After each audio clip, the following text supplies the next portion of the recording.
Fancy Nancy, Saturday night sleepover. Wait until you hear this. My mom just won a weekend at the Whispering Pines Resort. A resort is like a motel, only way fancier with tons of outdoor recreation. So, when do we leave? I ask. Should I start packing now? Um, Actually, only Dad gets to come with me, Mom says. I am flabbergasted. That's fancy for shocked. But, you and Dad won't have any fun without Jojo and me. It's only one night, my mom points out. And then she makes a call and tells us that my sister and I will get to sleep over at Mrs. Devine's. Oh, that's way better. I adore Mrs. Devine. Even if her house isn't a resort, it's by far the fanciest in the neighborhood. Jojo is not as reasonable as I am. No, no, no, she cries. Don't go, I'll miss you. Let me handle this, I tell my mom. I'll be with you the whole time, I explain to my sister, so you won't get scared or lonely. Jojo will feel braver if we rehearse for the sleepover. Rehearsing is fancy for practicing, so we go over to Mrs. Devine's. In the guest room, I pretend to fall asleep. I snore a little to make it seem more real. Are you really asleep? Jojo asks. No, I say, but see how easy it will be? I may not have mentioned this, but I am practically an expert on sleepovers ever since Bree spent the night last Friday.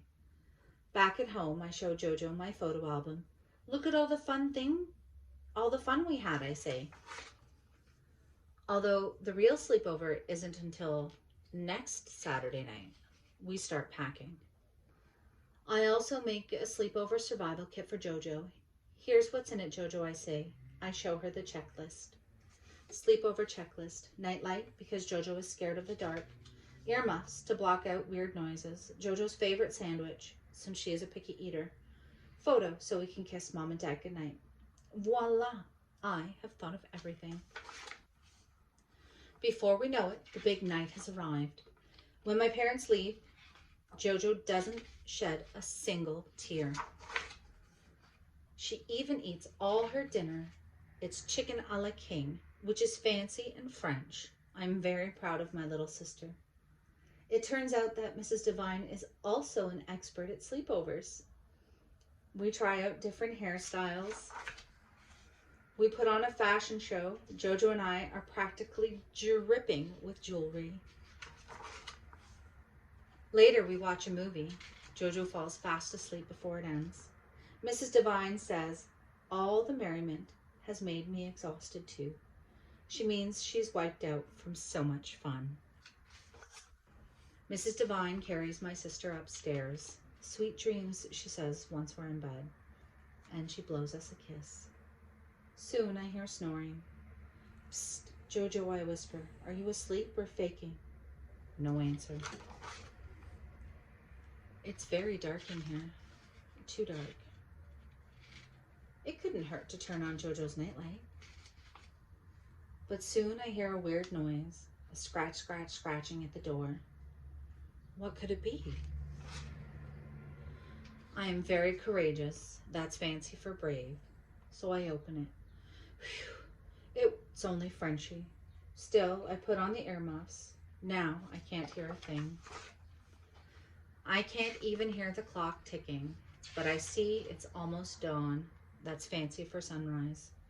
I am still wide awake. Maybe I'm hungry. Mom says never to go to bed on an empty stomach.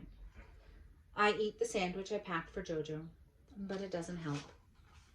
Neither does seeing my parents smiling at me. Psst, Jojo, I whisper. Are you missing Mom and Dad? I am almost 100% positive, that's fancy for sure, that Jojo gives a little nod. So I curl up in bed with Jojo. I put my arm around her. I can tell my little sister feels much better. Bonne nuit, I whisper. That's French for good night. A moment later, my eyes start to close.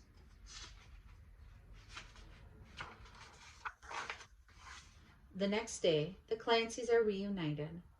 We are all together again. Jojo wasn't scared, not with me there, I tell my parents. My dad scoops up both of us. There is nothing better than a sister.